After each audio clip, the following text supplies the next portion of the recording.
y eso es muy conocido por usted, lo voy a pasar de largo, pero 78 años en el hombre, aproximadamente 80 años en la mujer. Y fíjense ustedes cómo ha ido evolucionando esto a través de los años. Ustedes se fijan, estos son de 1980 a 1985. Miren lo que vivíamos nosotros, prácticamente 66 años, como máximo. Yo me acuerdo que mi abuelita murió a los 65 años, y era una abuelita. Ahora una persona de 65 años está prácticamente un gran profesional, está en una gerencia, está totalmente lúcido, en general. Esperanza de vida al nacer.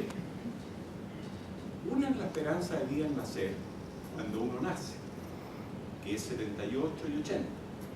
Pero la esperanza de vida que tenemos los que nos acercamos a los 60, 65 años es bien importante. Fíjense bien. Perdón. Al nacer, teníamos una esperanza de vida de 63 años, como les dije, entre 1970 y 1975. Actualmente estamos más cerca de acá, 78 años. Y en el 2045 vamos a llegar a más de 80 años. Esto debe estar ajustado por la nueva cifra de línea, que no es como, por supuesto, tenerla exacta, por lo que ustedes saben. Pero fíjense lo que yo les quiero destacar. A los 60 años, yo, de aquí para adelante, por aquí, tengo 22 años, si me acompaña la salud, y una vida que tengo el derecho a vivirla con roles valorados por la sociedad, como yo le llamo. No un jubilado que tiene 20 años por delante y que nadie le reconoce lo que él puede entregar a la sociedad. Y fíjense ustedes, a los 65 años, 18 años por delante. Eso es muy importante. Es muy importante. Y sobre todo porque Chile está, hace rato que se produjo la transición epidemiológica que se llama, y que pasamos de las enfermedades transmisibles, la desnutrición. Ustedes eran muy chicos y no nacían. Estaba CONIN, que se preocupaba de la alimentación de los niños desnutridos. Eso quedó en el pasado. Hoy día la epidemia del siglo XXI es la obesidad. Pero a lo que me quiero referir es que pasamos de la transición epidemiológica, de las enfermedades transmisibles, la desnutrición, a las enfermedades crónico-degenerativas. ¿Cuáles son? Enfermedades circulatorias, cáncer, principalmente, accidentes de violencia, sin haber desaparecido las enfermedades transmisibles. De hecho, allá en la Ceremi tenemos todo un aparataje de alerta por el asunto del ébola. Espero que no llegue. Pero lo que importa es, más que la transición epidemiológica, que ya se viene produciendo hace más de 15 años, es la transición demográfica. Y resulta que los adultos mayores, mayores de 60 años para el INE, mayores de 65 años para los efectos de salud, son casi 15% de toda la población. Y si tomamos el índice de envejecimiento, es muy simple entender el índice de envejecimiento, es la cantidad de mayores de 60 años por cada 100 jóvenes de menos de 14. ¿Me explico? Y actualmente hay comunas hoy día, estas proyecciones que ustedes van a ver cuando veamos el índice de envejecimiento, están proyectadas para el año 2040, 2030. Pero resulta que hoy día el índice de envejecimiento se acerca a 100 en comunas como Providencia, como Independencia. ¿Saben lo que significa eso? Que hay 90, 100 adultos mayores por... O sea, perdón, sí te digo, 90 o 100 adultos mayores por cada 100 niños jóvenes de menor de 14. Y eso es gravísimo. Porque si ustedes se dan cuenta, estamos hablando del sistema de previsión social, actualmente se está discutiendo, en pocos años más, en una década, la población inactiva, a menos que se solucione esto que yo les digo, que no estén sin hacer nada los adultos mayores de 65, los mayores de 65 y los menores de 15 años, que excepto el trabajo infantil no trabajan, no van a ser posibles de sustentar por el grupo intermedio, de 15 a 59 años, que se supone que son los que trabajan. Díganme ustedes cómo vamos a afrontar eso. Más todavía con el sistema de pensiones, que es, desde mi punto de vista, una aberración, como se programa. Una aberración.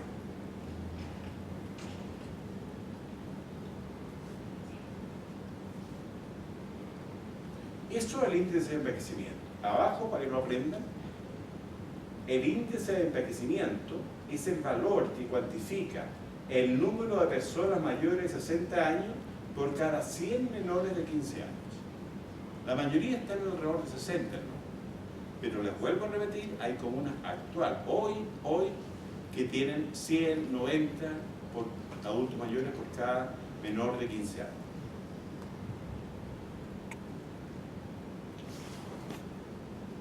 Esto es la proyección fabulosa. Algo tiene que pasar, o sea, no es que sigamos una cosa determinística de que esto va a seguir igual. Pero si siguiéramos igual, fíjense ustedes, en el año 2050 habría 170 adultos mayores por cada grupo de jóvenes menores de 15 años. Terrible.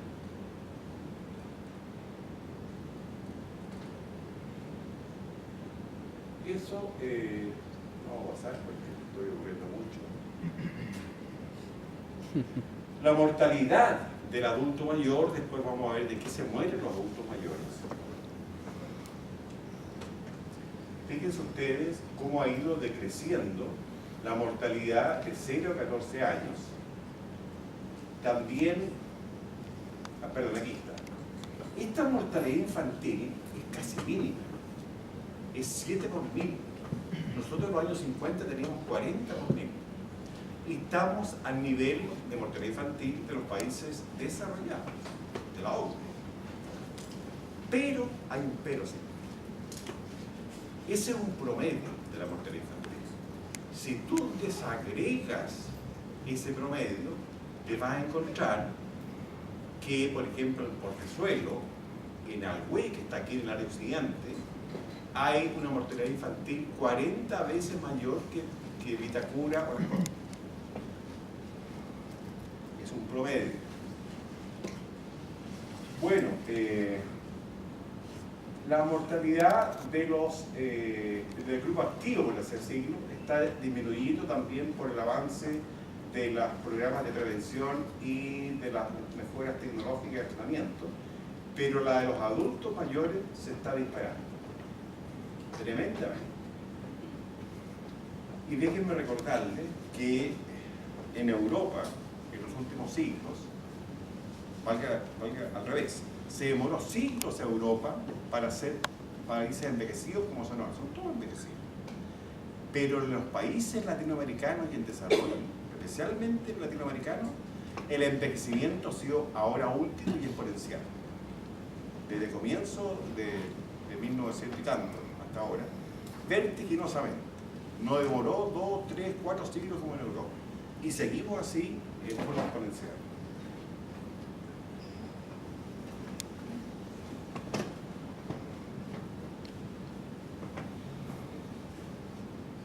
Solamente para mostrarles las principales causas de que se mueren los adultos mayores.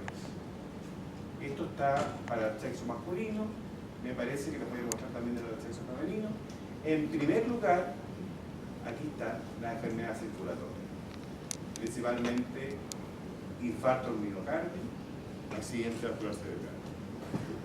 Después vienen las respiratorias, las neumonias especialmente de los adultos mayores, o la bronquitis crónica obstructiva en las personas que han fumado toda su vida. Yo fumo, entre paréntesis, les recomiendo que nadie fume. Mi hijo ha visto a su padre fumar y felizmente no ha comprado mucha nunca. Bueno, esa parte, la iglesia parte. Circulatoria, respiratoria. Y aquí vienen los tumores. Aquí vienen los tumores. Y después, las digestivas, endocrinas también se están muriendo adultos mayores por enfermedades mentales, especialmente deterioro cognitivo, demencia y Alzheimer. Es muy difícil diferenciar la demencia del Alzheimer. La demencia generalmente tiene una causa de algún infarto pequeño a nivel del cerebro. El Alzheimer no se ha descubierto todavía la causa. Está asociado a algunos factores, pero nadie sabe realmente la causa.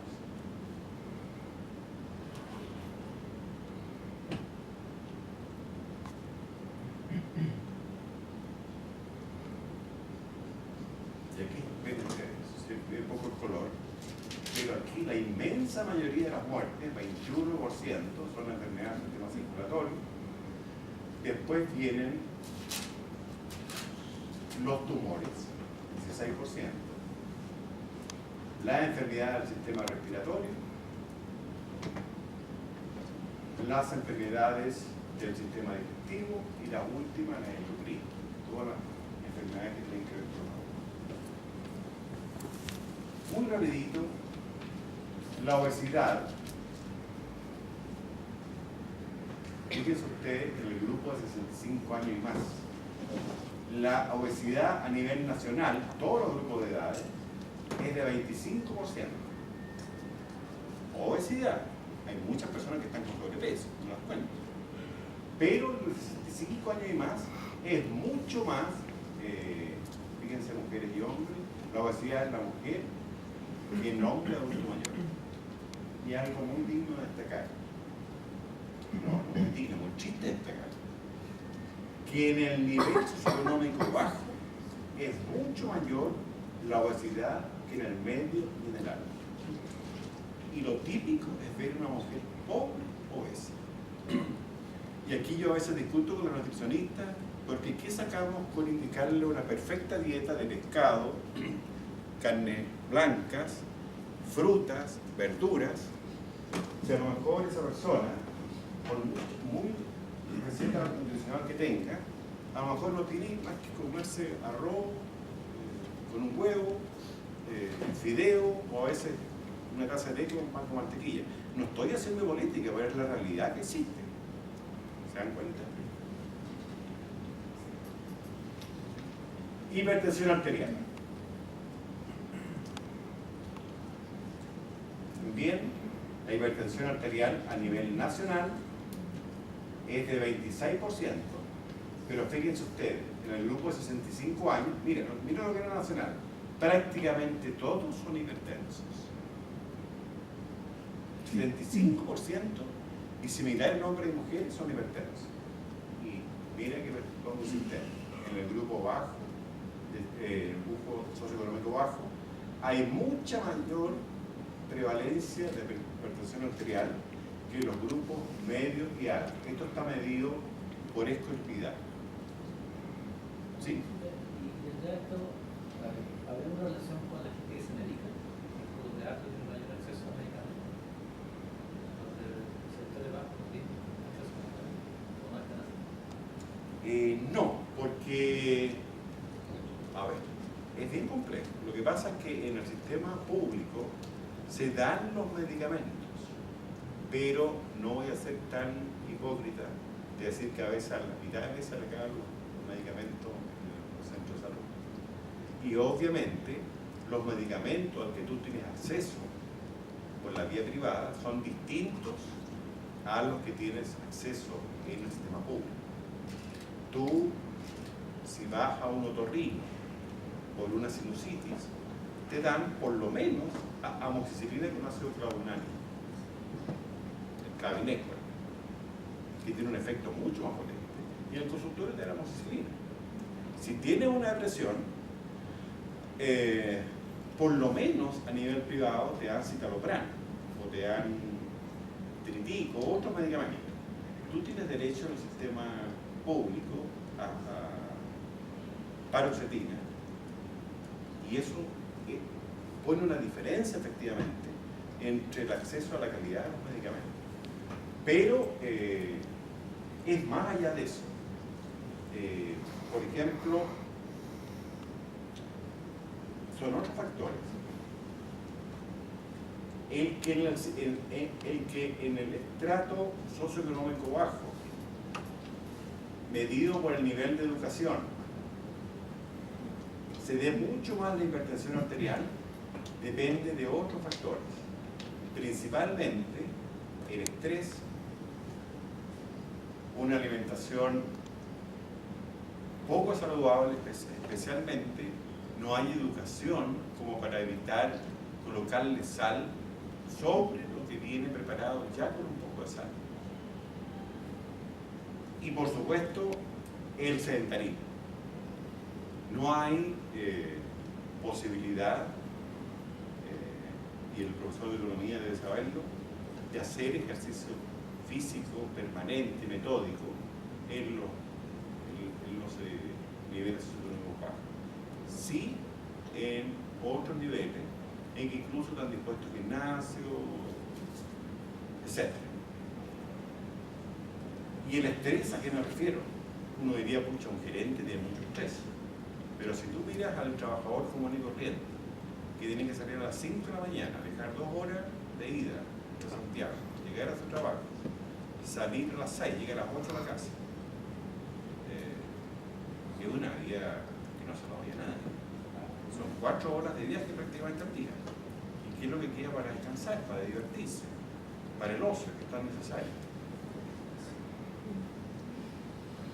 Diabetes, lo mismo. A nivel nacional, un 9,4% de todas las edades tiene diabetes. A nivel de 65 años, el 26% tiene diabetes. Y más alta, como siempre, en el nivel socioeconómico menor. Y aquí sí que claramente influye la alimentación. Claramente la calidad de la alimentación. ¿Ustedes manejan los estados de funcionalidad del adulto mayor? Lo que sí, me conversé con la compañera, han trabajado a nivel demostrado o van a trabajar a nivel demostrado. Pero lo importante es que sepan que la inmensa mayoría de los adultos mayores, y eso es una deformación producto de la cultura, la inmensa mayoría de los adultos mayores es autovalente. Autovalente. Ahí tienen las cifras. El 68,29% es autovalente. Eso no significa que no nos preocupemos los que han llegado a un grado de dependencia. Pero aquí tenemos una gran responsabilidad para dar una calidad de vida y postergar o evitar la disfuncionalidad. Posteriormente, fíjense, 18% tiene riesgo de dependencia. ¿Qué es lo que es riesgo de dependencia? No está dependiente, pero está frágil. Vive solo, por ejemplo. Tiene alguna enfermedad, pero está frágil, pero no está dependiente. Y después viene el dependiente leve, el dependiente moderado y lo que ustedes podrían aportar mucho en cuanto a tecnología, el dependiente severo o postrado. A mí me toca fiscalizar a veces los establecimientos de larga estadía del adulto mayor, que se llaman LEAMS, y es una situación tremenda. Cuando esto se destaque, va a ser un escándalo social. O sea, nosotros ya en la Seremi fiscalizamos y ¿qué problema hay? Se pueden imaginar. Y esto, tú cierras una LEAM, ¿dónde dejas a las personas adultos mayores? Entonces, normalmente lo que se hace, se les pide mejoría y se ponen algunos meses de plazo. Ojo que estoy hablando de la mayoría de los LEAMs, porque hay LEAMs que son verdaderos suites, que tú tienes que meter 1,5 millones, 2 millones de pesos, y tienes enfermera, neurólogo de llamada, pieza individual, etcétera, etcétera. Pero el 80% tiene un director técnico que fue un médico que firmó al principio, hace 4 años, para formalizar el LEAM, y después desapareció. Está de llamada y cobra su bonito cuando el paciente está enfermo. Yo quedé muy choqueado una vez que pregunté sobre visitar nuestro LEAM. Yo voy con fiscalizadores y yo me preocupo de la parte. Yo no estoy muy cercano a las clínicas, ni especialidad de salud pública, pero no se me ha olvidado en general. Entonces me preocupo de cómo está, si está amarrado, si ha recibido maltrato. Y le pregunto a la cuidadora, ¿y él recibe algún grado de asistencia médica? No, si el hijo lo dejó bien asegurado. ¿Qué hizo el hijo? No, se fue al extranjero, después un pito no lo removió. Responsable el hijo. Bueno, evaluación nutricional. Ahí están los porcentajes, voy a mandar rápido, quiero explicar la parte de inmunización. Consumo de alcohol. Obviamente, el mayor grado de consumo de alcohol está en los jóvenes de 15 a 24 años y va disminuyendo, pero también siguen ingiriendo alcohol los mayores de 65.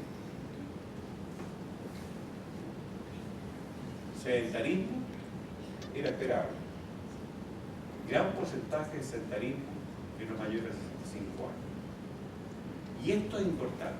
El riesgo cardiovascular alto y muy alto. Peligro de infarto. Que está dado por el colesterol, la hipertensión arterial, el estrés, el tipo de personalidad, etc. El sedentarismo.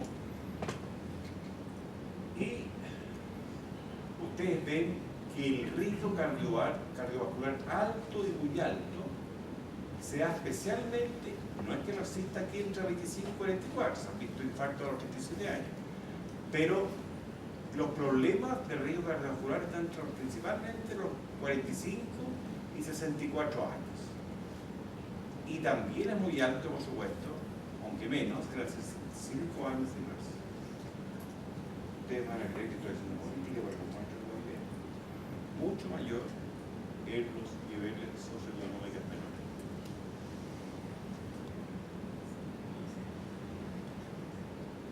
Deterioro cognitivo del adulto mayor. Esto va increciendo. Aquí prácticamente un 40%. Muy similar a hombres y mujeres. Y aquí no es que me repita, sino que voy a ir a algo concreto. De nuevo, mayor deterioro cognitivo en los niveles con educación menor. Y es obvio. Un factor de protección es mantener la mente activa, especialmente los que leen, los que estudian, están más protegidos. Y eso, por supuesto, tienen menos posibilidades las personas que tienen trabajos de otro tipo.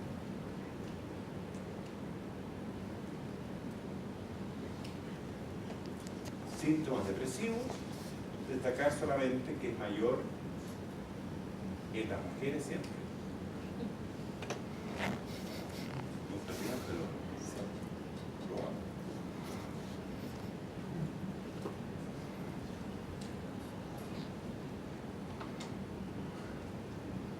Esto lo que yo les decía, no se trata de leerlo todo, pero Chile está en un proceso de envejecimiento moderado avanzado, junto probablemente con Uruguay a nivel de Latinoamérica.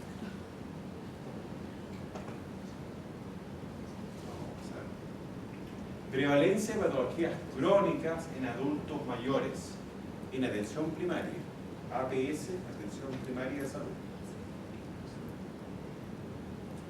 Lejos, la hipertensión arterial, y aquí sigue decreciendo. Después la obesidad, todas las patologías osteoarticulares, artrosis de rodilla, lumbago, etc., diabetes mellitus, digestiva, mira dónde está la depresión, aparato respiratorio, esto a nivel de atención primaria, hipapusia, cardiopatía, vicios de refracción o preficia, tabaco, etc. Para que tengan una idea de cómo se da la atención de patología a nivel primario, los CEFAM, como se llamaban anteriormente los conductores. Esto es bueno que lo sepan, para no aumentar a las personas adultos mayores. El 42% de los consultantes, ojo, no en hospitales, en la atención primaria y los consultorios, por morbilidad general, la persona que llega a consultarnos, demanda espontánea, presenta algún trastorno psiquiátrico. El 11% del total de pacientes atendidos en la atención primaria muestran síntomas de depresión. Pero esto lo ve el médico general, dice tiene depresión. Pero al pasar a ser evaluados por psiquiatras, 53 de ellos, de los que tenían inicialmente como depresión, presentaban efectivamente depresión, 23% trastornos orgánicos cerebrales, 12% trastornos neuróticos, ya con un afinamiento del diagnóstico por un psiquiatra. Y lo último que les voy a decir de eso es que la edad, el sexo, la depresión y la discapacidad son fuertes y consistentes predictores de las posibilidades de morir. Las demencias son una patología de alta frecuencia en nuestro país, con cifras de, uno dice 5%. Es tremendo tener un paciente en la casa, un padre, un abuelo con demencia senil. La sobrevida después del inicio de la demencia varía entre 5 y 9 años solamente. Yo tuve a mi suegro con demencia senil, 8 años. Él era profesor universitario, odontólogo maxilofacial, tenía un departamentito que arrendaba. Yo con mi señora, que es enfermera, nos hicimos cargo de todo, de las compras, porque pierden las destrezas instrumentales que se llaman. Por ejemplo, no manejan dinero, incapaz de manejar dinero. Eso era una dependencia instrumental. Y una dependencia, una falta de facultades para la vida diaria. Por ejemplo, no pueden bañarse solo. Esa es la diferencia. La deficiencia para la actividad de la vida diaria, a veces no se alimentan solos, a veces no pueden ir al baño solos, a veces... Y las instrumental, no manejar dinero, no poder contestar el teléfono, etc. Entonces, un 5,96%. ¿Y a qué iba? Que a mi suegro tuvo la suerte de tenernos nosotros. Él fue un buen hombre, lo cuidamos, lo pudimos dar el lujo de tener turnos de 3 cuidadoras y lo íbamos a ver todos los días. Vivió una vejez apacible, por supuesto que hacía mesera. Pero ¿qué hace una persona que gane 500.000 pesos? 500.000 pesos. Y que tiene que trabajar. Son marido, mujer, hijos. Y tiene demencia senil el papá mayor. ¿Imaginan lo que pasa? En Chile no hay establecimientos públicos que se hagan cargo del deterioro cognitivo grave. Y eso lo digo responsablemente porque soy un funcionario público. No hay. No hay sencillo. Y lo que hay es un subsidio menor para los cuidadores y educación a los cuidadores, casi siempre la hija mujer, para que no se estresen, no tengan comorbilidad, o sea, enfermedades debido a que tienen la responsabilidad de cuidar a su padre.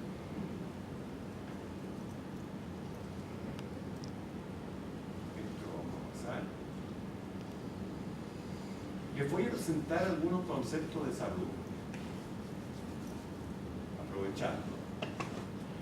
La definición clásica que ustedes han estudiado hasta en el colegio es de la OMS, un estado completo de bienestar físico, mental y social, y no simplemente la ausencia de enfermedades. Y esta definición, a los que nos hemos dedicado a la salud pública, nos parece conceptual y estática. Esta se acerca un poco más a la realidad. ¿Qué es la salud? Un recurso que da a las personas la habilidad de gestionar e incluso cambiar lo que les rodea. Esta visión reconoce la libertad de elección y enfatiza el papel de los individuos y las poblaciones en la definición de lo que significa salud para ellos. Desde esta perspectiva, la salud no es medible en términos estrictos de enfermedad. Puede haber una persona que, mira lo contradictorio que tenga una enfermedad y que tenga salud. Yo se lo voy a explicar, cuando les doy una definición de un historiador de la medicina. Puede haber, si tú lo reconoces como un recurso que da a las personas la habilidad de gestionar e incluso cambiar lo que les rodea, ¿qué pasa si alguien pierde un dedo de la mano izquierda? Objetivamente, para los médicos, tiene una enfermedad. pero él se puede desenvolver, tiene la libertad de adaptarse a su medio, e incluso voy más allá. Amartya Sen, un premio Nobel de Economía hindú, cambió totalmente, entonces ha vuelto al círculo y actualmente no se lo reconoce tanto, porque ha sobresalido otro economista, que lo que importa no es tanto el ingreso, sino las oportunidades que tienen las personas, y lo dice con estas palabras, las oportunidades para elegir los proyectos de vida que ellos tienen razones para valorar. Tú puedes tener un proyecto de vida y tú puedes tener otro proyecto de vida. Entonces no algo estable. Y a lo mejor para tu proyecto de vida no es tan grave tener determinada enfermedad, pero sí para ella que, por ejemplo, quiere ser una bailarina, etcétera, etcétera. ¿Ya? Esta es una definición un tanto filosófica, por lo que dice ahí. Es una fuerza básica e dinámica de la vida diaria, influenciada por las circunstancias, creencias, cultura y ambiente social, socioeconómico y físico. Hay otra definición de salud, que a lo mejor nunca la había escuchado. Un estado del individuo, grupo de individuos que les permite respuestas biológicas y sociales adecuadas a los estímulos del ambiente habitual, clima, tipo de trabajo y la adaptación adecuada a los estímulos nuevos. Esto es ya biológica y dinámica.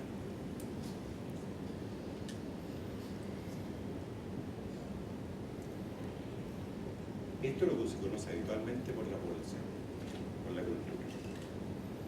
Un estado del individuo o grupo en la que se han descartado los problemas de salud más importantes según criterios bien definidos. Las enfermedades están definidas, tienen ciertas características y tú dices, este es mejor.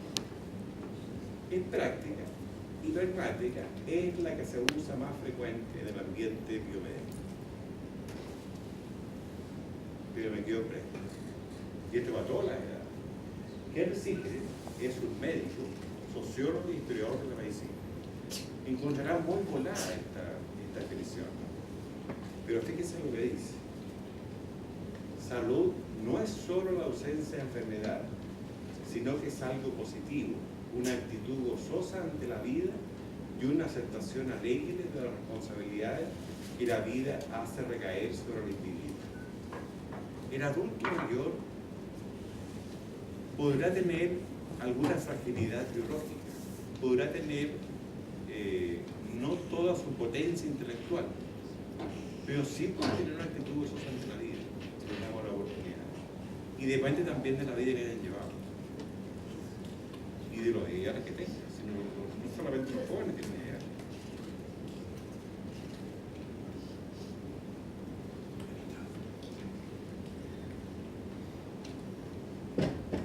Traigo estas frases. Fíjense, mira lo que dice Herbert Spencer. La más noble conducta es aquella que conduce a la mayor extensión, amplitud y plenitud de la vida. Dijimos que los adultos mayores son autovalentes casi 70%. ¿Por qué no podría ser cierto que ellos estén en esta situación, que puedan acceder a esta situación?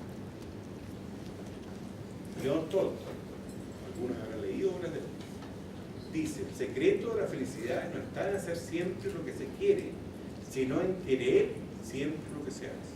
Hay que comenzar.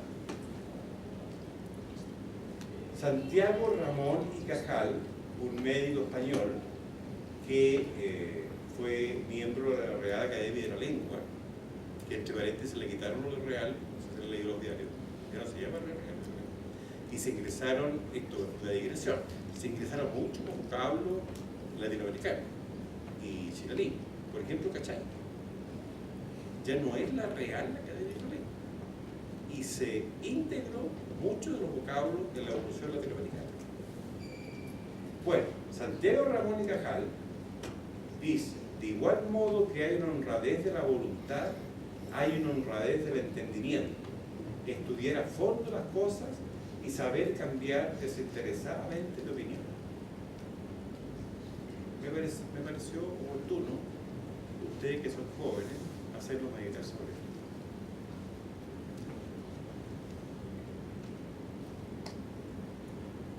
¿Cómo se vive una vida más larga?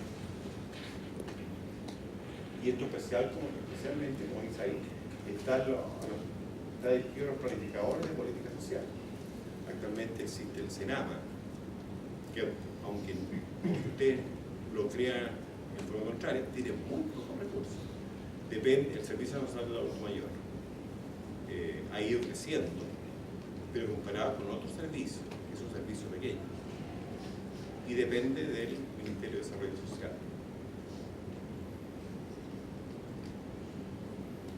La posibilidad de vivir con dignidad una vida más larga se ve amenazada por el marco aún negativo en que se desenvuelve la vejez.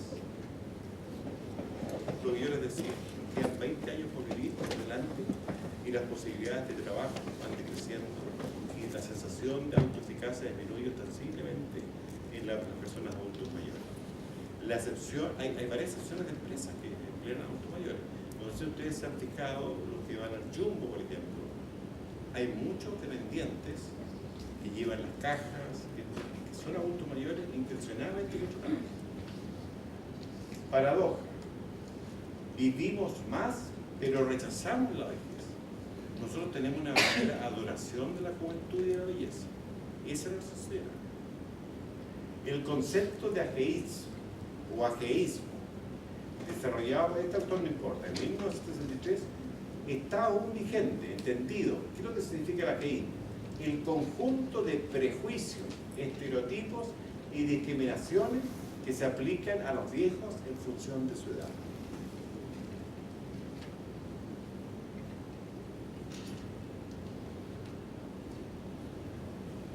Las imágenes e ideas que predominan en una sociedad, en nuestra sociedad, influyen en las percepciones y con ello en los comportamientos de las personas.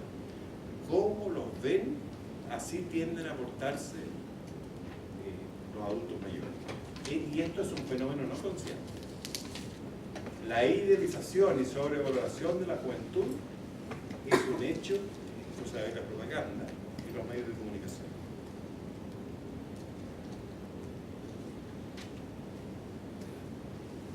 La construcción social del envejecimiento y la vejez impacta, en la experiencia de envejecer.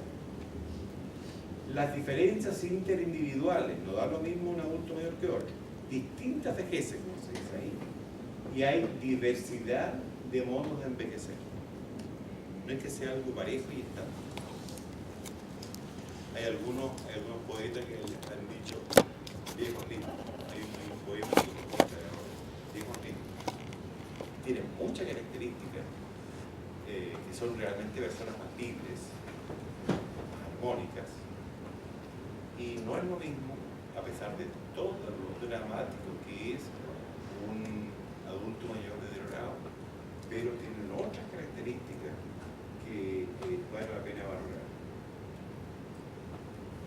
Las personas mayores participan de esta construcción social, en tanto se ven a sí mismos de acuerdo a los criterios compartidos en la sociedad sobre lo que es envejecer y ser viejo. Vamos a ver algunos estereotipos. ¿Qué son los estereotipos? Conjunto de ideas generalizadas sobre las características de un grupo de categoría social. Eso se da a nivel de muchos grupos sociales, pero estamos abocados a los adultos mayores. Hay un conjunto de ideas generalizadas sobre las personas adultos mayores. Facilitan y simplifican la percepción o juicio sobre un grupo social, son resistentes al cambio y en general son exagerados y negativos. Se acompañan de actitudes o prejuicios que favorecen la discriminación. Y el viejismo o ageísmo se refiere a estereotipos de discriminación a las personas por son viejas. Especialmente en las empresas, una persona ya de, sin exagerar, 55 años, si es que permanece en el trabajo, los compañeros cariñosamente, pero lo dicen así, tatita. El tatita.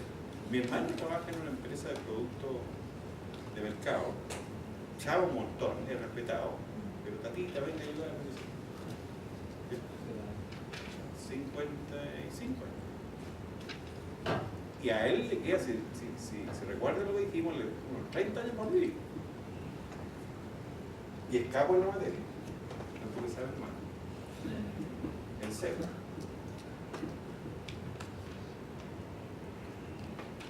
Estereotipos, expectativas o proposiciones sobre un individuo basadas en su pertenencia a un grupo de categoría. Prejuicios.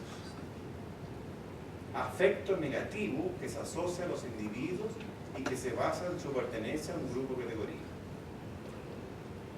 Y llegamos a la discriminación, como resultado, que es el trato diferencial que se da a las personas por su pertenencia a una categoría social determinada. ¿Y por qué es importante esto? ¿Por qué es relevante conocer los estereotipos de la cultura nuestra respecto a la cultura? Primero, la manera en que este grupo es integrado y valorado. Es el primer punto. Presencia o no de temor a envejecer. La forma en que los actuales adultos mayores perciben y experimentan su vida. Y esto es importante para ustedes. Cómo las nuevas generaciones conciben qué será su propia vejez. Y nos acordamos de esa canción de Elegante, que dice 20 años no es nada. ¿Te acuerdas de haberlo escuchado? Y febril la mirada y se interesó. 20 años no es nada, y es cierto. Ahí se va hablando. Es un docente potente, joven, bello.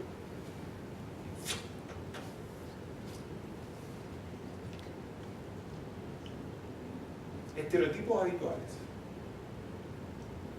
Las personas mayores son estereotipos. Las personas mayores están enfermas, son dependientes y frágiles. ¿Cuál es el problema? Que existen estas personas mayores, pero se aplica a toda persona mayor. Los mayores están solos y aislados. Las personas mayores tienen problemas de memoria. Se le aplica a todo el grupo. Es cierto que hay personas con deterioro cognitivo. Los mayores son rígidos y no se adaptan a los cambios. No se enfrentan a los cambios del envejecimiento.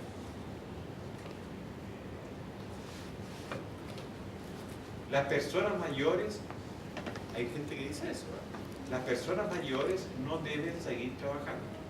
Y no está ahí, pero hay algunos saludistas famosos en Norteamérica y una gran discusión en salud pública, cuando me toca hacer clases en las ciencias médicas. Hay algunos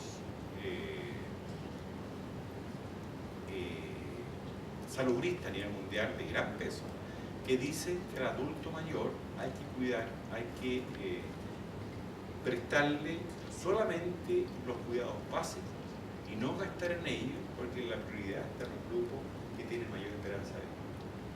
No estoy de acuerdo. No se trata, no estamos hablando del encarnizamiento terapéutico, y primero que hablo de eso es Juan Pablo II. No se trata de ponerle manguera y alargar la vida, porque eso no va a tener una calidad de vida. Pero ¿por qué el adulto mayor no va a recibir el mismo trato que la persona joven? Y hay saludistas norteamericanos que así lo hacen. Las personas mayores no deben seguir trabajando. Los mayores no pueden aprender cosas nuevas. Los mayores no tienen relaciones sexuales. Yo lo puedo ayudar porque hice un trabajo con alumnos de Patricia en que hubo una gran convención de adultos mayores en Algüey, y que fueron dirigentes, unos 1000 dirigentes de todo Chile, y tuvimos la investigación 1000 personas adultos mayores y nos permitieron hacer una encuesta, y las sorpresas fueron, yo te diría que el 90% tiene una vida sexual con algunas características especiales, pero yo te diría que un 20%, 40% tienen relaciones sexuales activas. Eso está publicado en la revista Ars Médica. No voy a hacer preguntas.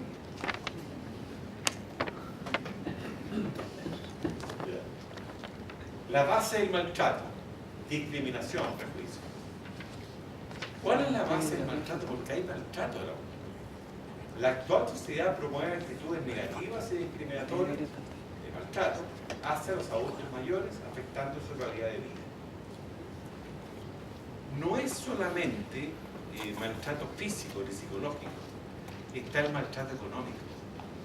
A veces la persona mayor, y se da, es dueño de la vivienda donde vive, y llegan los hijos que no encontraron casa, con la esposa, con los hijos, y a él le construyen una casita prefabricada al fondo de casa.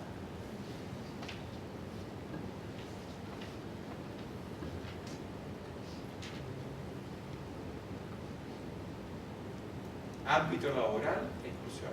Ámbito financiero, sin crédito. Ámbito de salud, escasez de geriatras. Poca atención de los médicos a la dolencia de las personas mayores. La discriminación daña al adulto mayor y vulnera su dignidad y sus derechos. ¿Ah? ¿No hay planes de salud para o sobre mis casos? No. No, ahí el ISAPRE es un seguro. Ahí están saliendo leyes que regulan este negocio, pero obviamente no seguro, así que mientras más riesgo tenga la persona, le suben tanto la prima que todos se van, el 80% de los adultos mayores están en FONASA. Y los grupos jóvenes al revés, están casi todos en ISAPRE. Y FONASA no recibe. Porque le alzan la prima, el adulto mayor tiene una pensión pésima, ¿cómo se queda en ISAPRE? Y fíjense ustedes la ironía que hay en algunos medios de comunicación. Esto parece que son todos un solo diario que ustedes conocen, pero miren. Crónica de periódicos locales 2003. Tata Segatones felices con control remoto gigante. Titulares de diario. No son invenciones. Datos para que los tatitas pasen agosto sin problema. Afírmense, cabritos, los tatitas se tomarán en Chile. Abuelos temen que los bajen en un ascensor de mano. Titulares de diario, de 2003.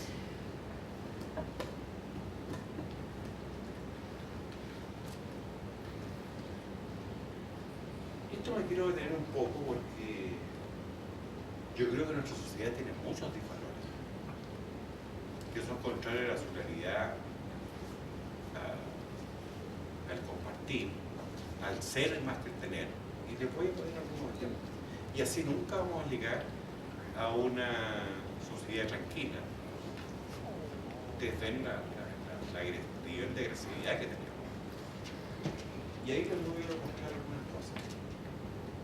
Ambiente sociocultural donde se premia a los jóvenes, lo bello, y la imagen no se da cabida al envejecimiento, centrado en lo externo de la persona, afecta la vivencia psicológica del envejecimiento. ¿Qué es lo que hay ahí?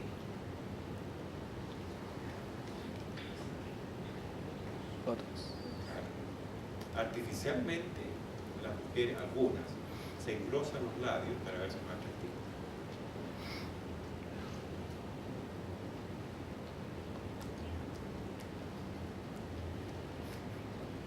No sé si ustedes vieron en CNN, cuando puedo ver noticias, Leporati, que es el director de la carrera de publicidad de la Universidad de Portales, hizo un estudio, gran estudio, y demostró que hay clasismo y sexismo en la publicidad en términos superlativos. Primero, las niñas que aparecen para promocionar un auto, cualquier ropa, etc., son niñas a veces rubias, altas, ojalá de ojos azules.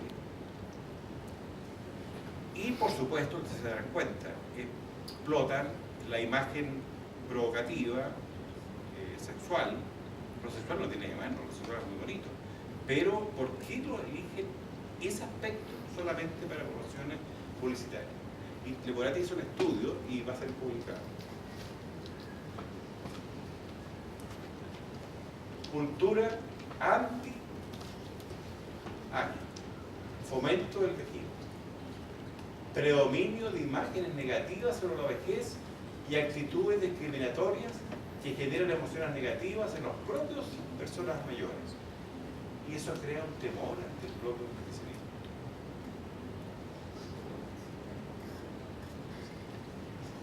Derribando los mitos y los prejuicios. Paradoja de la vejez. Piensa bien. Yo les decía que cuando me refería a la definición de Henry Singer de salud, eso no es que deje estar al alcance de la persona mayor. Miren lo que se demuestra. Paradoja de la vejez. Emociones negativas disminuyen en la vejez. Hay mayor autorregulación de las emociones. 60% reporta sentirse satisfecho con su vida. Esto no es algo antojadizo que alguien dijo parece que.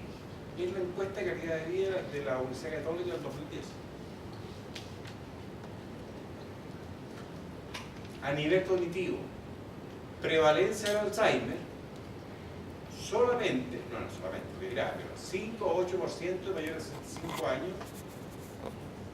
Y por último, la dependencia. Las personas mayores en su mayoría son autovalentes. El 75.9% no es dependiente. Esto es un estudio nacional de dependencia de las personas mayores del 2009.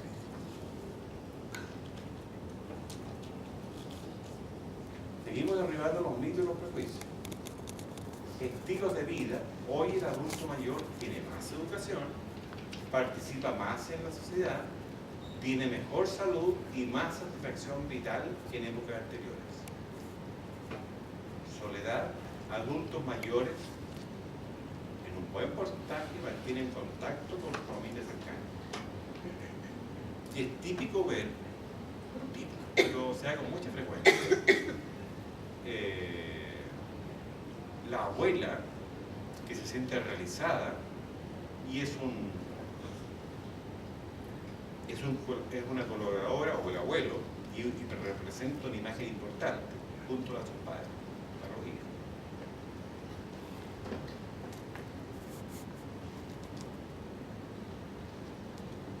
La encuesta de calidad de vida que mencioné, también de 2010, dice que más del 70% confía en que se prestará ayuda al interior de la familia.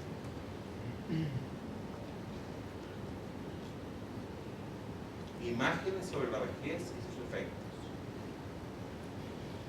Las imágenes a veces generan una imagen exacta y errónea, además de homogenizadores. No todos los adultos mayores son iguales. No hay un estándar que todos podamos meter en un solo saco. De todos los miembros de este grupo.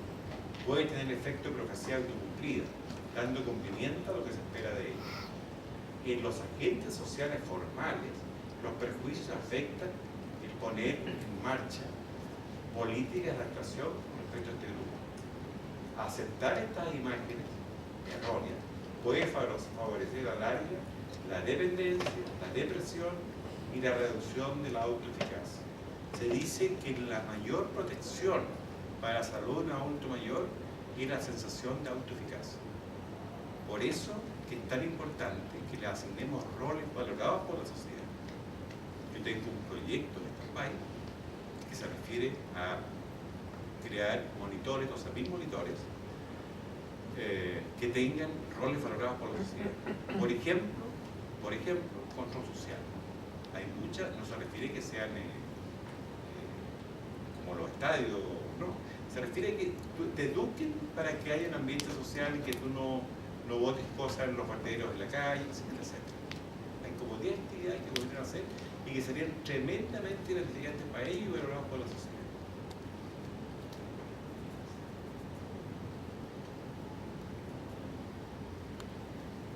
Propuestas y desafíos. Mostrar el envejecimiento como una etapa más de la vida, rescatando valores como serenidad, experiencia, respeto, incluir a las personas mayores en plan de igualdad en la sociedad en todo tipo de información, evitar lenguaje peyorativo, paternalista y discriminatorio que refuerza los estereotipos negativos, dar voz a los mayores como sujetos de derechos y protagonistas de su vida. Acabar con la invisibilidad, recurriendo a ellos como fuente de información. Derribar estereotipos en la práctica médica. Papel de los profesionales de la salud es esencial. Los geriatras son una de las especialidades en falencia en Chile. No deben de haber más de 40 geriatras en el país. Y el 90% está en la región metropolitana y en Concepción de Valparaíso. Esa es la realidad. Y hay toda la discusión de la, entre las políticas de salud y la sociedad chilena en geriatría, en que para ser geriatra, hasta ahora, se necesitaba hacer 2 años, o sea, primero ser médico, después hacer 2 años de medicina interna, que son los que se van de cardiología, gastroenterología, endocrina, etc. Y después 2 años para ser geriatra. Ahora, en la USACH, aquí, se inauguró un programa en que estudias directamente geriatría. En la facultad, en la escuela de posgrado de la USACH, pionera. Y se está instalando otro en la Universidad Católica.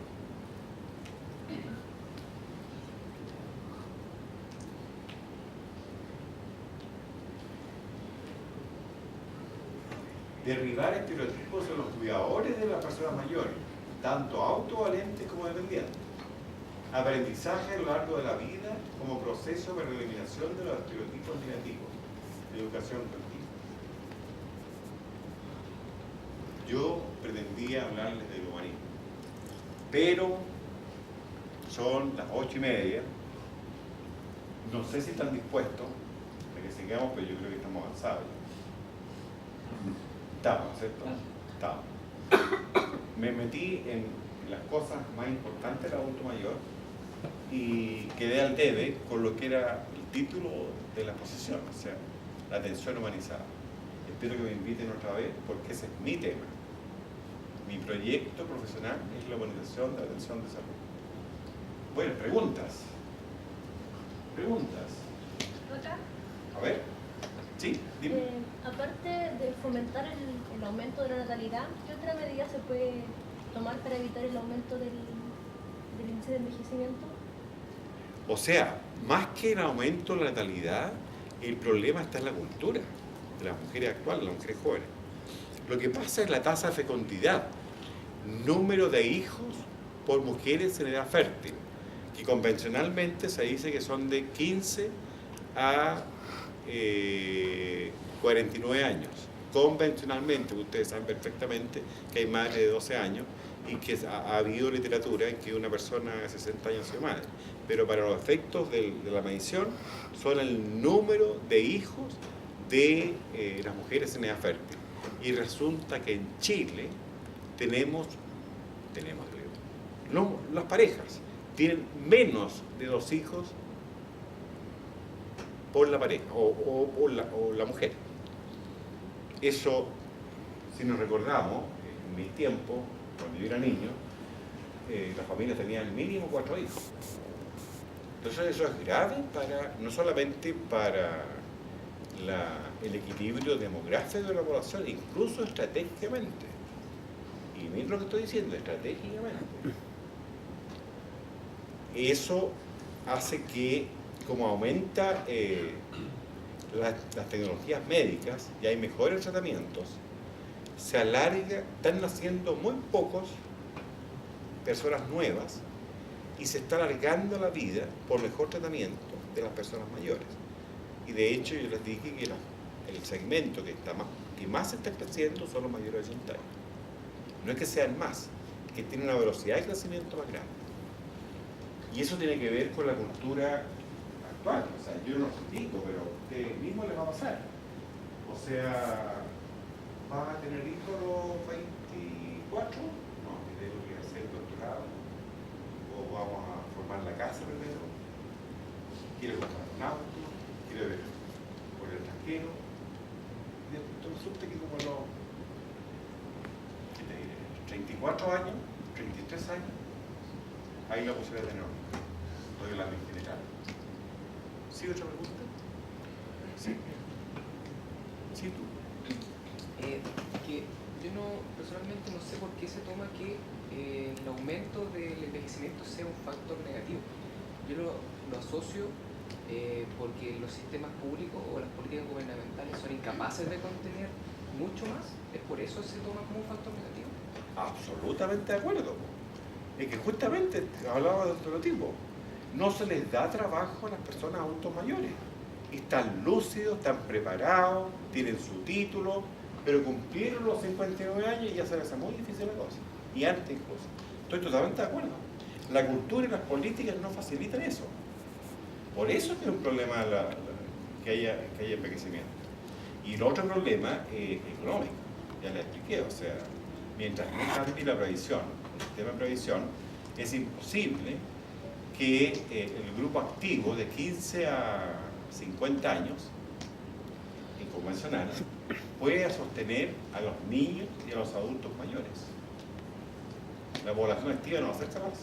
Ahora, ¿cómo se explica también de que haya un aumento en la esperanza de vida de las personas, sabiendo de que aumentan las enfermedades de riesgo, aumenta también los peligros, se puede decir, hasta la vía pública para las personas mayores? ¿Cómo se explica también ese aumento de esperanza de vida sabiendo todos los factores externos que hoy en día son peores que en otros años? Porque hay tratamientos precoces que antes no habían y hay sistemas de prevención y promoción de la salud que tampoco había anteriormente. Habían medidas de salud pública muy eficaces, pero lo que es promoción de la salud, estilos de vida saludables, esto es de esta última década. Acuérdense que en los años 50, no, acuérdense, no están, pero si bien la historia de la medicina, en los años 1950 empezó a disminuir la mortalidad infantil, pero no no solamente por nosotros los equipos médicos, sino que por las mejorías sanitarias y especialmente por la educación de la madre. Es complejo, pero quédense con eso, o sea, no es posible que en nuestra sociedad se discrimine, porque a eso vamos, se discrimine a la persona cuando cumple 60 años, cuando le quedan 20 años por vivir. ¿Sí? Entonces, ¿sería bueno tener una mayor esperanza de vida sin envejecer? No.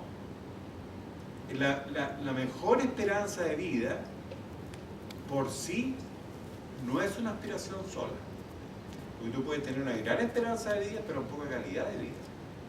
Me refiero también a si, por ejemplo, se integra en un plan escolar como esta materia que trate sobre los problemas cardiovasculares, de circulación, de ergonomía, y desde chico se empieza a crear cultura en los niños para que así con todo el avance tecnológico de la medicina y todo, el ser humano posea mayor esperanza de vida y llegue, porque el ser humano evoluciona. Entonces, antes no sé si vivían hasta los 40 años, ¿Sí? Y ahora no sé si en el año 3000 podrán vivir hasta los 100 años y envejecer recién a los 80 años. Ya, Y entonces, claro, alguien dijo por ahí, y científico, que se empieza a envejecer cuando se nace. Uno cree que empieza a envejecer a los 60 años. Tu célula y todo empieza, el ritmo biológico, a envejecer desde las primeras etapas de la vida. Y si tú no mantienes, no influyes, no mantienes hábitos de vida saludables de chiquitito, va a tener sus consecuencias a los 50, a los 60, a los 70 años. ¿Qué es lo otro que te iba a decir? Que pasar este mensaje, trabajar en promoción de la salud. O sea, antes trabajar sobre los factores de riesgo. Hay que ser un gran estadista. En el sentido de que siempre lo digo a mis alumnos, hay que tener los cinturones muy ceñidos, las faldas muy ceñidas, para invertir en promoción de salud. ¿Por qué será? A ver, piensas. Entender los estilos de vida, por ejemplo. Piensa, ¿por qué? Porque hay que tener mentalidad estadista y no ser un político simple. ¿Por qué se le ocurre? A ver. Porque si tú cambias, por ejemplo, el hábito de fumar, que tiene una prevalencia de 40% de la población, y y lo logra teóricamente disminuir a 20%, te van a disminuir los infartos, te van a disminuir los cánceres, pero eso en una población que lo tomaste hoy día, pero que los resultados los vas a ver en 30, 40 años. O sea, no hay un rédito de votos para el que tomó la medida. O sea, es una persona, y de todos los colores también en promoción, pero yo les digo, o sea, eso es realmente pensar por el bien común, independientemente de la política. Es una inversión a largo plazo. ¿Más preguntas? ¿Sí? Por lo que dijo recién, entonces si no se han creado medidas a largo plazo para no sé, evitar el tema de los infartos, la hipertensión, el diabetes, es porque no se llega a tener un crédito personal, a tener propaganda, por decirlo, por haber hecho algo. Quizá me expresé mal. Desde hace unos 15 años, incluyendo el gobierno de todos los colores políticos, se está trabajando fuertemente en promoción. O sea que es esperable, no en forma dramática ni espectacular, pero que en 20, 30 años disminuyan los riesgos cardiovasculares, disminuyan los cánceres, algunos cánceres, porque ya se está trabajando, pero poco. ¿Y por qué? Porque hay una presión social, o sea, tú no puedes invertir en promoción de la salud si lo que te está pidiendo la gente, que lo operen la vesícula, que le pongan la endoprótesis de cadera, que son costosísimas. Por eso que te digo que hay que tener el cinturón muy apretado, la falda muy bien ceñida, para tener la libertad de tener un poquitito más de dinero para la promoción de la salud. Pero después déjame decirte una cosa. Yo tajantemente creo que así como está el problema de la educación, el problema de salud está mal. Está mal, lo digo responsablemente. Y si tú comparas el porcentaje del Producto Interno Bruto, por ejemplo Inglaterra, que tiene un sistema de salud social muy bueno, ellos destinan un 8.8% del Producto Interno Bruto a salud. Y en Chile es un 3.3% del Producto Interno Bruto. Entonces yo estoy de acuerdo con la crisis de la educación, pero también el asunto de salud es importante. Ahora, siempre va a ser difícil para un gobernante equilibrar, o sea, no se trata solamente de salud, porque dijimos al principio que la salud no dependía solamente de lo que es salud en sí, los equipos de salud, depende de trabajo, de vivienda. ¿Qué salud mental va a tener una familia que vive en 60 metros cuadrados? Ustedes, si viven en una situación así, ¿qué concentración van a tener para estudiar la carrera que están estudiando? Etcétera, etcétera, etcétera. Me estoy arreglando mucho. Profe, yo creo, ¿eh? Estamos bien, lo que pasa es que el país es un poquitín nuevo. Sí, no. Estamos muy entretenidos y tal vez comprometerte al tiro o segunda etapa. Con mayor gusto, yo les hablo de organización, que es mi tema, cuando quieran. Así que ¿Ya? muchas gracias. ¿Ya? Bueno,